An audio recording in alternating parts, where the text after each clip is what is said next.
From the New Arts and Media Studios in Milwaukee, I'm Charles Purcell. This is The Log. I've just got a few comments for you on the confirmation hearings of Judge Ketanji Brown Jackson. And then I'm going to devote this episode to the full remarks by Cory Booker from yesterday. Because I think it's important that as many people as possible hear his full, it's about 20 minutes.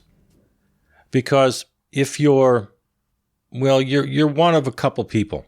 Maybe you know nothing about this, in which case I'd really love you to hear this. It's a wonderful little piece of rhetoric, and Cory Booker's kind of a character. I've never been the biggest Cory Booker fan. He's all right. He works hard. He's doing his best. But he was the highlight of these 2 days of questioning. On Monday, we heard opening remarks from a few people. On Tuesday, we had 30-minute questioning from each senator. And then yesterday, 20-minute sessions from each senator. And if you're the kind of person who has no idea what's going on, this is good. You should listen to this. It's going to make you feel good. If you're the kind of person who is really into it, you've heard every word. I admit I didn't do that this time. I was a little more selective because that can get very, very infuriating and frustrating. With each confirmation hearing, and we've had several now, we've had 4 in very recent history, including this one. Because Kavanaugh, Comey Barrett, and Gorsuch are in very, very recent history, and they're in our memory. And especially Kavanaugh because of the credible accusations of rape.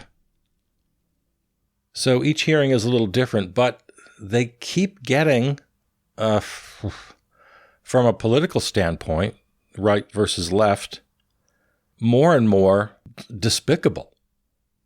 And in the Kavanaugh example, the nominee himself openly lying and spitting and yelling and talking about the radical left and just revealing himself as having the exact opposite temperament required of any judge.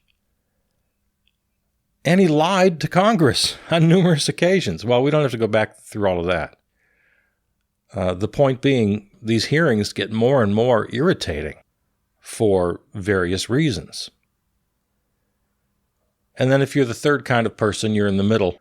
You see headlines. You're the kind of person who watches the nightly news, or maybe you catch some cable news occasionally. Well, you're seeing an awful lot of headlines that are the most sensational. And of course, those sensational headlines come from the Republicans. And they have reached a new low. I'm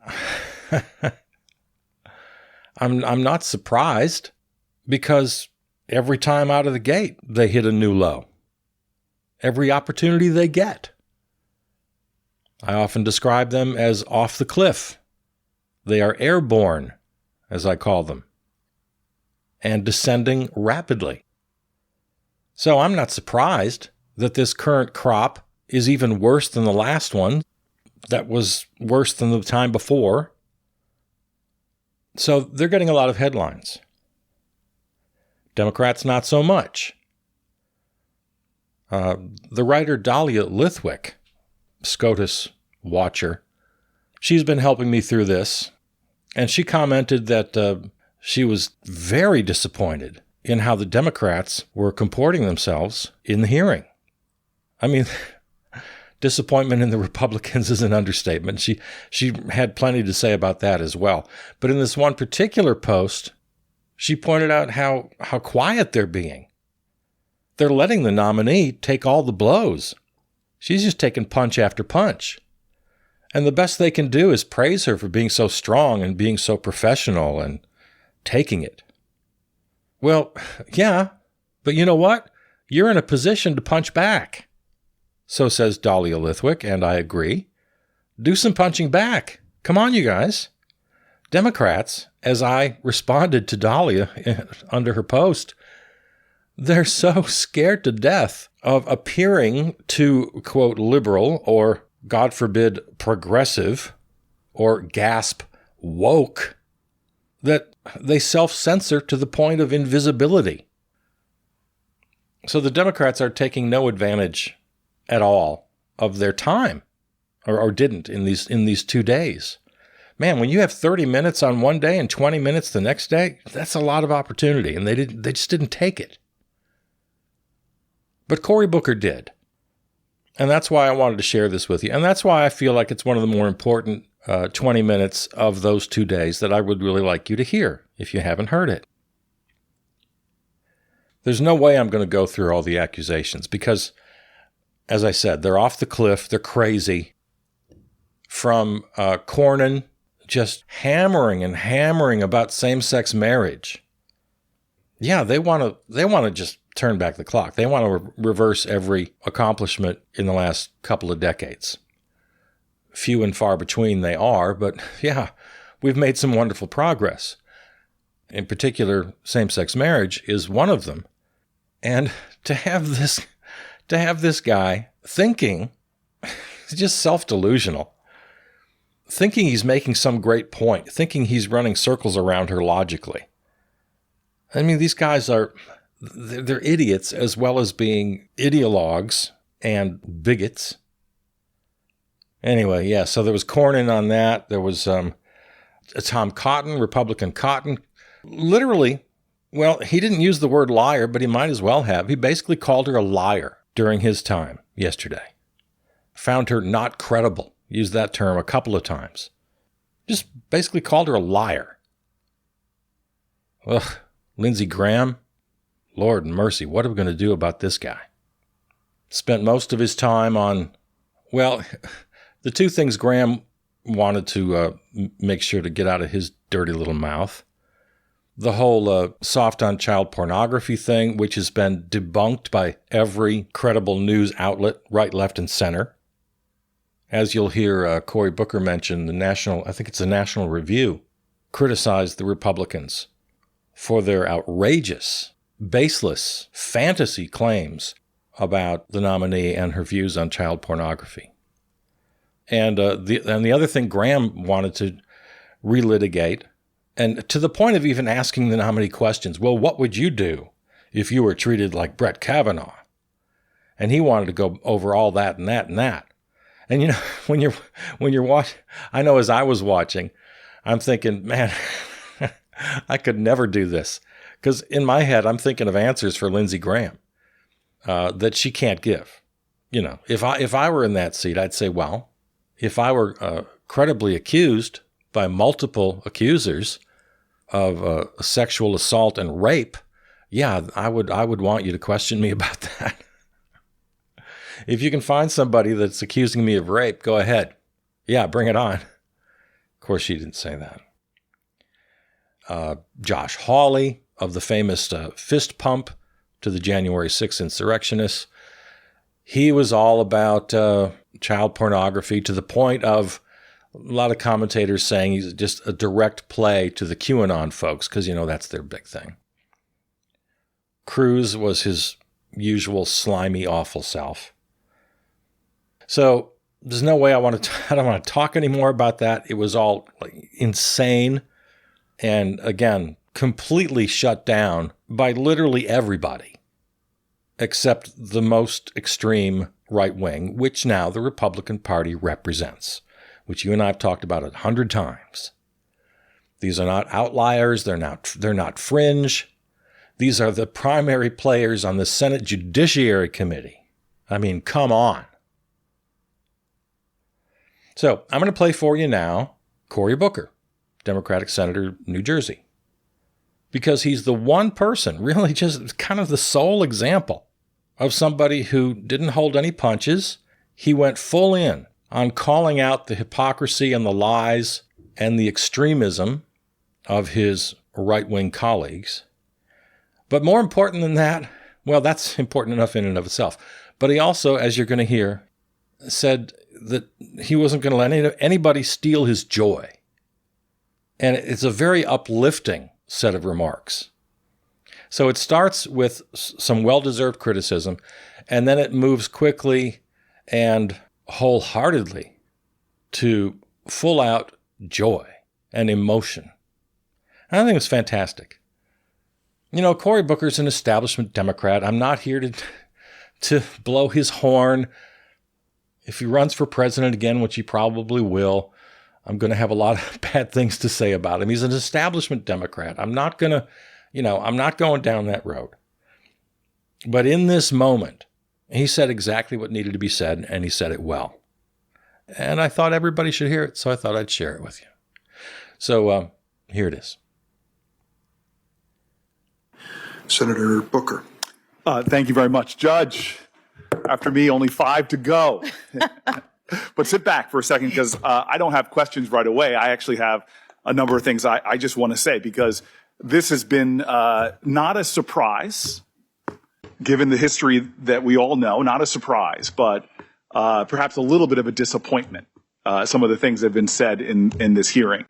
The way you have dealt with some of these things, that's why you are a judge and I am a politician, because you have sat with grit and grace and have shown us just extraordinary demeanor during the times where people were saying things to you that are actually out of the norm. I had to go up dais to ask some of my more senior colleagues about what I feel like is a dangerous precedent. People are taking 1,000 cases you've been over. Is that right? I'm sorry. I said you wouldn't ask you questions, but just give me something like that. Something like that. And from what I understand is that these cases often take days, weeks, sometimes months, right? To decide in a case. Yeah. Yes. Sometimes. And the folks are taking any of those cases and just trying to pick pieces out. And so my colleague, Senator Hawley, has been doing this all into the lead up and saying things, tweeting things that I think that a lot of us, when I was just trying to get some advice here, is this is what the new standard is going to be. That any judge coming before us that has ever chosen outside of the sentencing guidelines, below the sentencing guidelines, we're creating this environment now where I could make myself the hero of people who have been victims of some horrible crime and suddenly put whatever judge I want on the defensive by trying to drag out little bits when they have no context to the case. None of the facts. They're seeking to exploit the complexities of a criminal justice system, the reason why we have a third branch of government.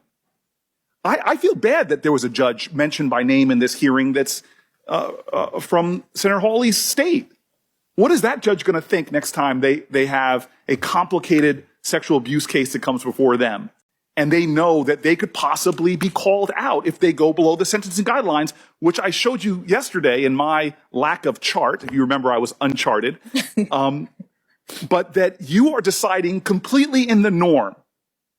70+% in many states of people are doing just like you did. But I'm a Democratic senator. I've never quoted from this very well-respected conservative periodical. This is the National Review. Very well-respected. They're not necessarily something I agree with all the time.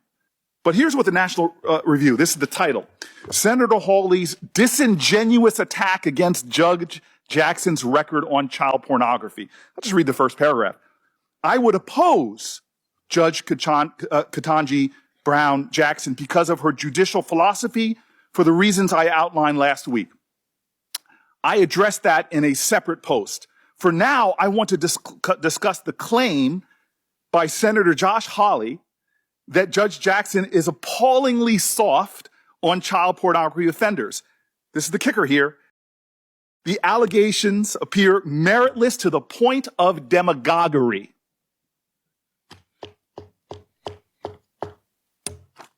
I got letters from leaders, survivors of assault, all saying sort of the same thing with the National Review. Feel proud about yourself. You brought together right and left in this calling out of people that will sit up here and try to pull out from cases and try to put themselves in a position where they're the defenders of our children.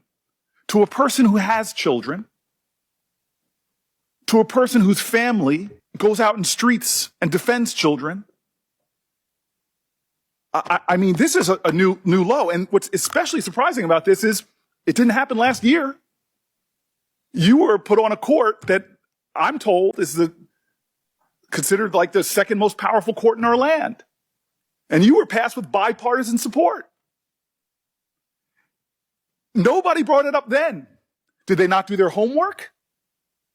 Were they lax? Did they make a mistake? I wonder, as they ask you the question, do you regret? I wonder if they regret that they didn't bring that out. No. Why? Because it was an allegation that is meritless to the point of demagoguery.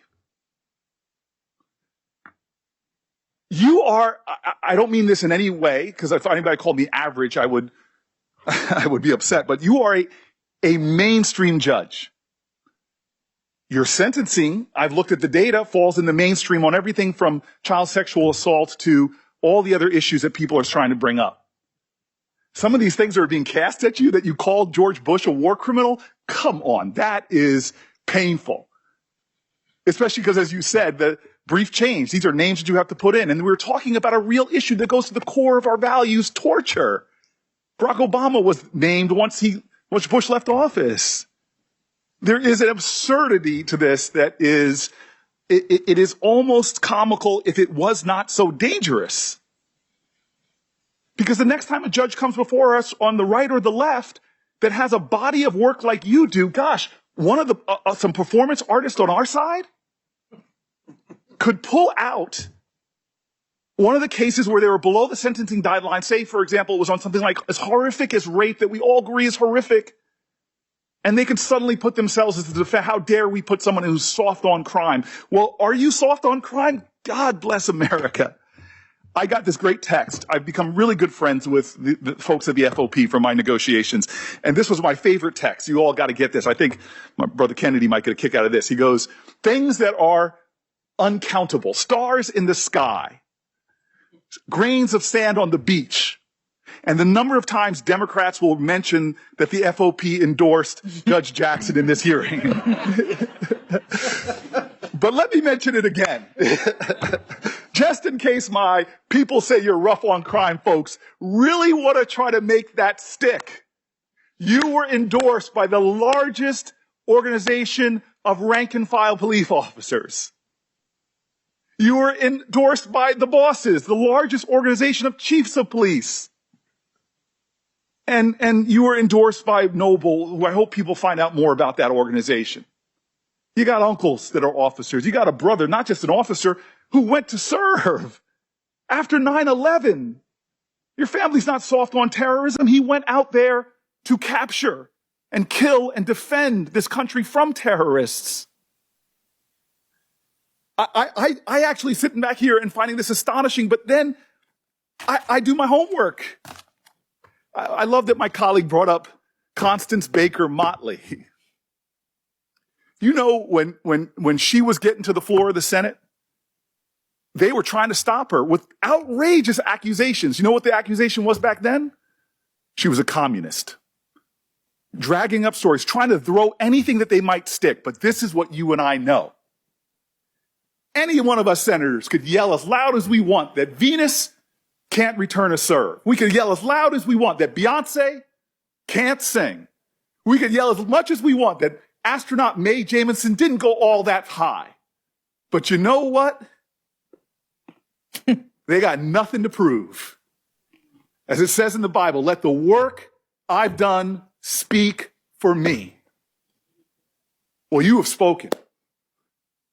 You started speaking as a little girl, watching that man right there try to raise a family and study law while your mama supported everybody. You spoke in high school when you started distinguishing yourself And you know what you said when they told you you couldn't go to Harvard? Watch me. I went to law school. I didn't serve on the law review. You did. I didn't clerk at every level of the federal court. You clerked for a Supreme Court justice, one widely respected on both sides, which really shaped you. You left there and you went to private practice, and you know what you found? This is what you told me. That you had those tough choices that working moms have to make, the demands of a private law firm, raising your kids. It just didn't add up. You went before the Senate 3 times in a bipartisan manner. God bless America. We don't do that much stuff bipartisan around here.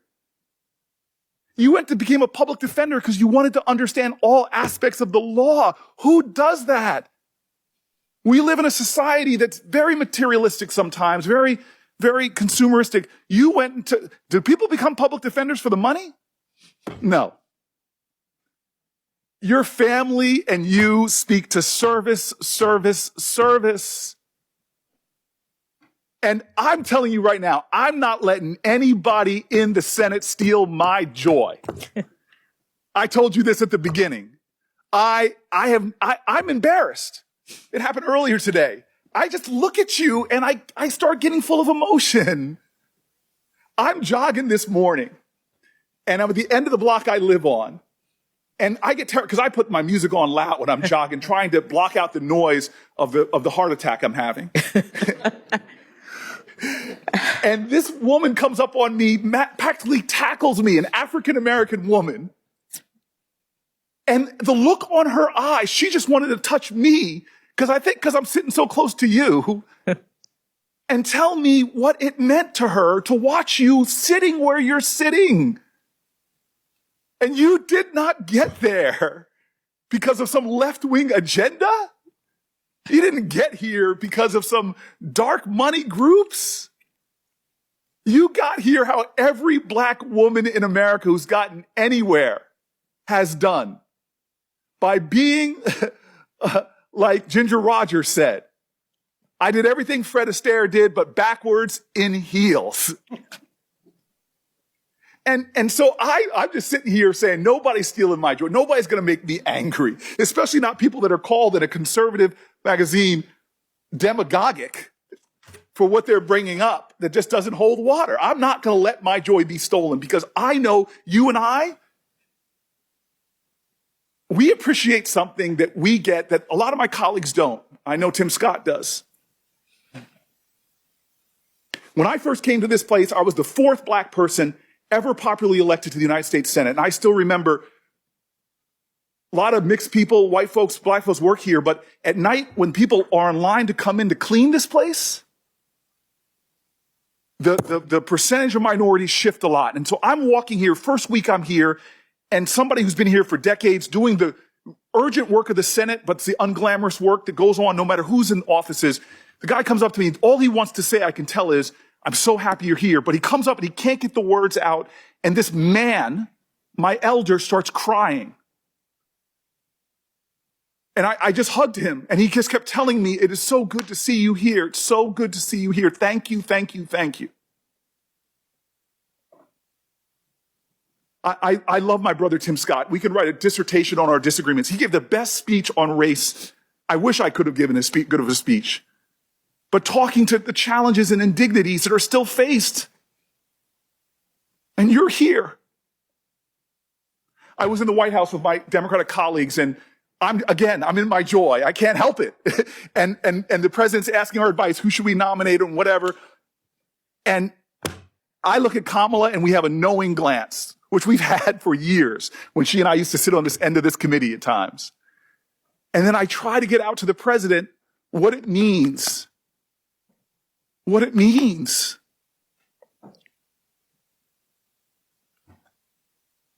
And I want to tell you, when I look at you, this is why I get emotional.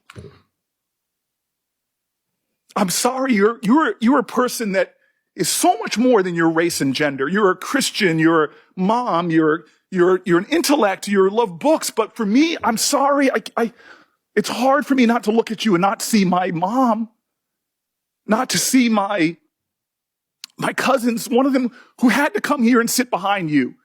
She had to have your back. I see my ancestors and yours. Nobody's going to steal the joy of that woman in the street or the calls that I'm getting or the texts. Nobody's going to steal that joy.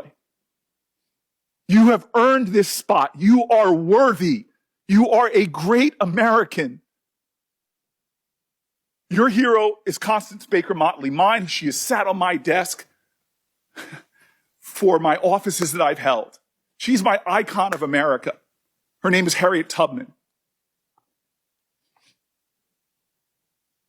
There is a love in this country that is extraordinary.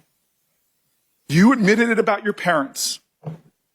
They loved this nation, even though there were laws preventing them from getting together. When they were loving, there were laws in this country that would have prevented you from marrying your husband. It wasn't that long ago. It was last generation. But they didn't stop loving this country, even though this country didn't love them back. And what were the words of your heroes and mine? What did Constance Baker Motley do? Did this country that she saw insult and injuries, when she came out of law school, law firms wouldn't even hire her because she was a woman. Did she become bitter? Did she try to create a revolution? No, she used the very constitution of this nation. She loved it so much, she wanted America to be America. As Langston Hughes wrote, "Oh, let America be America again." The land that never has been yet, but yet must be the land where everyone is free. Oh, yes, I say it plain. America never was America to me, but I swear this oath, America will be. That is the story of how you got to this desk.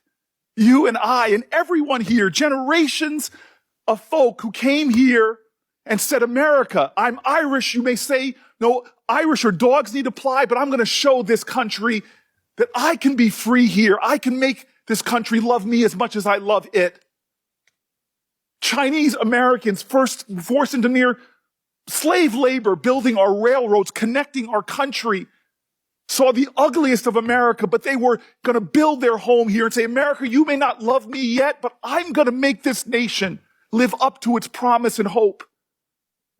LGBTQ Americans, from Stonewall women to Seneca, hidden figures who didn't even get their play until some Hollywood movie finally talked about them and how they were critical for us defying gravity. All of these people loved America. And so you faced insults here that were shocking to me. Well, actually not shocking. But you are here because of that kind of love. And nobody's taken this away from me. So you got 5 more folk to go through. 5 more of us.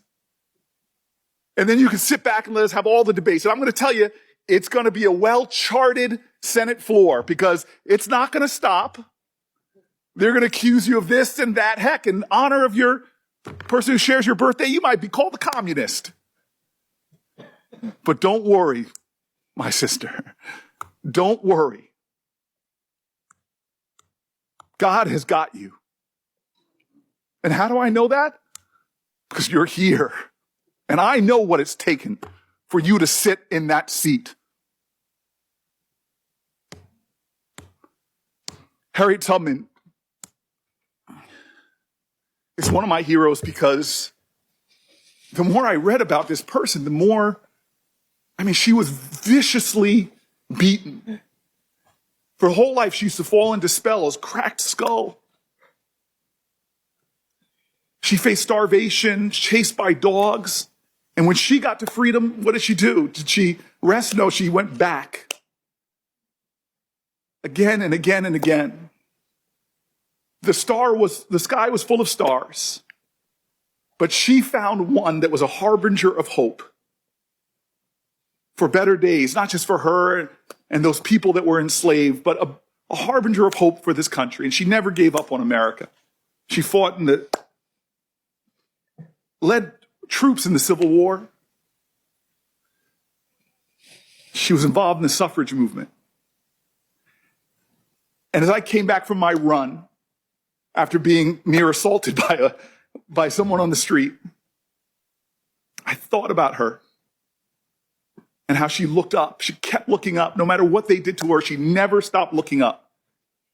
And that star, it was a harbinger of hope. Today, you're my star. You are my harbinger of hope. This country is getting better and better and better. And when that final vote happens and you ascend onto the highest court in the land, I'm going to rejoice. And I'm going to tell you right now, the greatest country in the world, the United States of America, will be better because of you. Thank you. There you go. Senator Cory Booker, Senate Judiciary Committee confirmation hearings for Judge Ketanji Brown Jackson, soon to be Associate Justice of the Supreme Court. All right. Talk to you again soon. I love you. I'm Charles Purcell.